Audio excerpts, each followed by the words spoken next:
he also shed a bit of a tear. Stephen A. Smith, your takeaway on this speech? Incredibly touching, sincere, heartfelt, essentially, indicative of everything we know Kevin Durant to be. Obviously, when we judge him in terms of being critical, we're measuring him against his own greatness and that of the greatest players to have ever played the game, because his greatness as a player has already been established. But I've often sat up here on many, many occasions and have told the world that he's one of the best people that you could ever find, that you could ever meet in professional sports. There's a few guys I feel that way about. Dwayne Wade coming first and foremost to my mind, but Kevin Durant's a special dude. And, when you tell a story and you allude to the trials and tribulations that you have to overcome, we all love those stories, but on far too many occasions we tend to take it for granted because, unless you're in it, you can't really absorb how deep it is for him to come from where he's come to where he's at right now. And then to bring up Caron Butler, he's a name that doesn't get mentioned much. I've known Caron Butler for years. Skip, to tell you a little story has nothing to do with Kevin Durant per se, but it's indicative of why he leaned over and looked at a guy like Caron Butler. If you remember years ago, and it's not to throw him under the bus, but Gilbert Arenas and his troubles in Washington, D.C., it may have ended with the whole gun thing with Crittenton and those and then with the Wizards organization. But prior to that, he had signed a $100 million contract for Ernie Grunfeld. Got a little arrogant, got a little beside himself, was disrespectful to people within the Wizards organization, including a few women that were in a business meeting. And it was Caron Butler who got in his face and was saying, there's a certain way you treat people. There's a certain way you conduct yourself. There's a certain way that you're supposed to know how to act. Caron Butler is one of those upstanding citizens in the NBA. And so when Kevin Durant pointed him out and highlighted the emotional uplift that Caron Butler gave him, it was clearly understandable, because if you know anything about Caron Butler, that's the kind of guy he is, especially when he notices somebody who is special. And Kevin Durant, we're going to be critical of his game from time to time because, again, he's measured against his own greatness. But in the end, as a person, what you saw was the same genuine person you always see. He wears his emotion on his sleeve. Even when he was critical of you or anybody else, it's just him coming to the defense of his man, Russell Westbrook, which is what he said. He'll always have his back and all of that stuff because, ultimately he's a great ambassador for the game of basketball because of the person he is as much as the player that he is. And we saw that yesterday in full effect. Good perspective. I agree with everything you just said. I found it to be an amazing speech, a stunning speech. I thought Kevin Durant opened his heart and his tear ducts and just let it flow. But what was more amazing to me was that Kevin Durant was able to step out of the moment that he and his team find themselves in, that must-win Game 2 moment, and let his emotions flow like that. It was a little strange to me because as I watched, it sounded almost like a Hall of Fame acceptance speech. It sounded like a culmination kind of a speech, a grand finale, I finally arrived kind of a speech, almost like it's an it's over kind of a speech. And it only shocked me because I judge Kevin Durant, as you do, by his own greatness and at the highest level. And clearly, I think you would agree that Michael Jordan, Kobe Bryant would not have been capable in that moment, at this point in the playoffs, of stepping out of the scenario that they'd find themselves in and let themselves go quite like that. That's just me. I don't think they could have, but it is Kevin. And we have talked and talked about Kevin Durant, and my emotions have swung with his soul searching over the last 3 years because this man has tried to find himself again and again. Who am I really? Am I a basketball player or am I a man? And he said, even yesterday, he said this year, for the first time ever, basketball was no longer my priority. Becoming a man was my priority. Now we go back a couple of years ago, and you remember Kevin was upset that he didn't have enough edge. He lacked some toughness. So what did Nike do for him? There was the sneaker campaign of Kevin Durant is not nice. And then Kevin swung completely back this year and said, no, that's wrong. That's not right. In the end, nice guys don't have to finish last. And he started a whole new campaign with the website, strongandkind.com. Chris Broussard did a great piece about it. And yet, all along, Strong and Kind, Kevin had the third most technical fouls in the NBA this year. And he got one the other night out of frustration when he cursed to the referee. So I'm thinking, who is he really? And then Mark Stein had a great sit-down with Kevin, as you saw after his presentation yesterday. What did it go, 26 minutes long? 27 minutes? And Mark asked him about his comment a few years back about you were sick and tired of being second. Remember that? And he said yesterday, nope, I was wrong then. I didn't understand what I was saying. I'm paraphrasing his comment. But he said, I was always first. I was first in Caron Butler's mind and in all my teammates' minds. My mom thought I was first. God thought I was first. So this is a whole new approach to life from Kevin Durant. So now we got to get it back into the basketball context, and I send it back to you with, okay, I think that was the real guy who stood up there in front of the cameras yesterday. That was the real, honest, raw Kevin Durant. How will that speech impact his team? Will it unite and inspire his team? It could.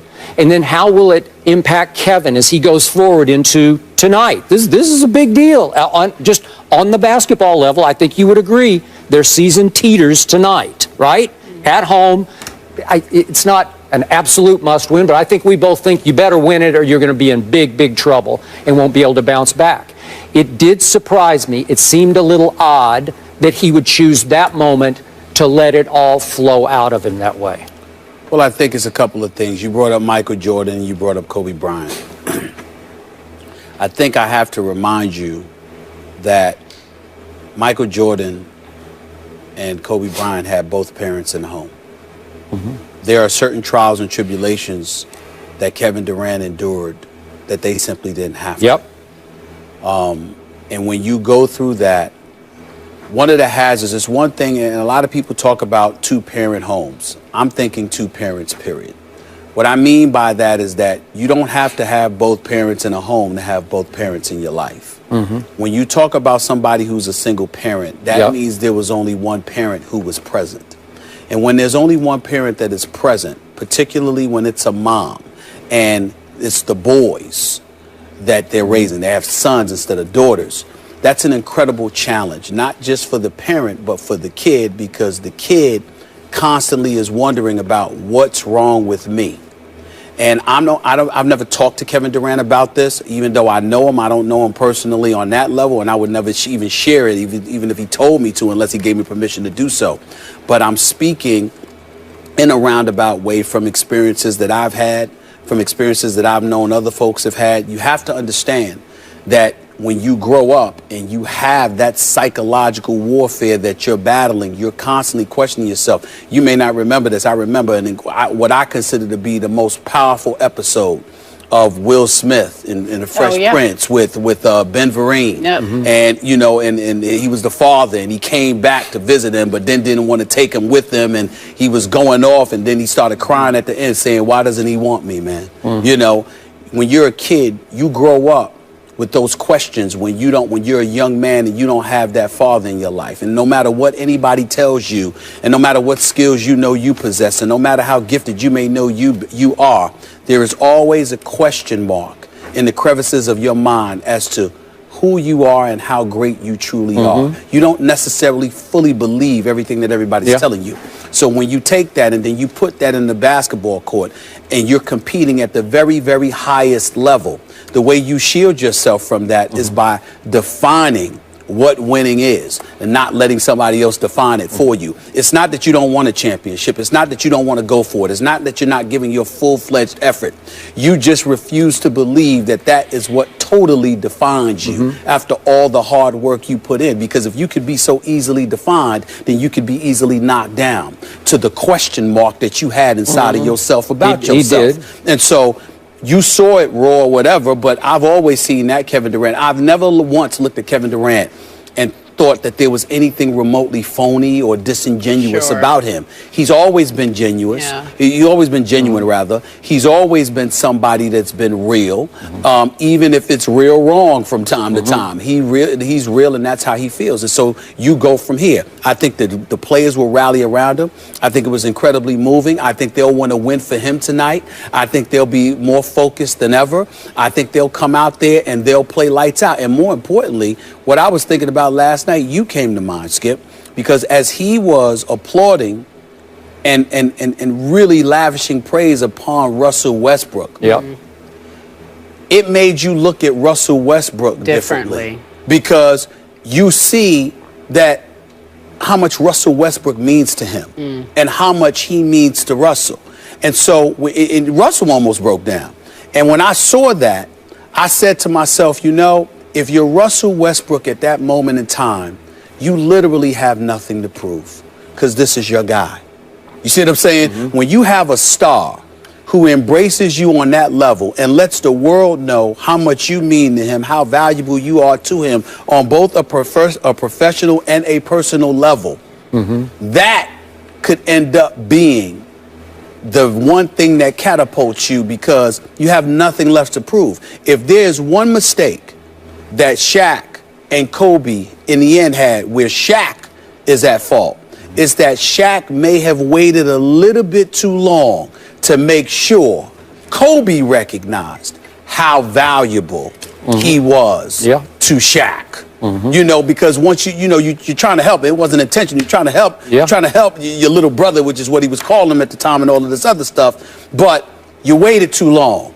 And ultimately, Kobe was, he had to be his own dude and do things his own way, and they parted ways. But if Kobe had been embraced from the very beginning, where Durant embraced Westbrook, who knows? All right, so I'm going to take it back again to more of a cold-blooded basketball level. Okay?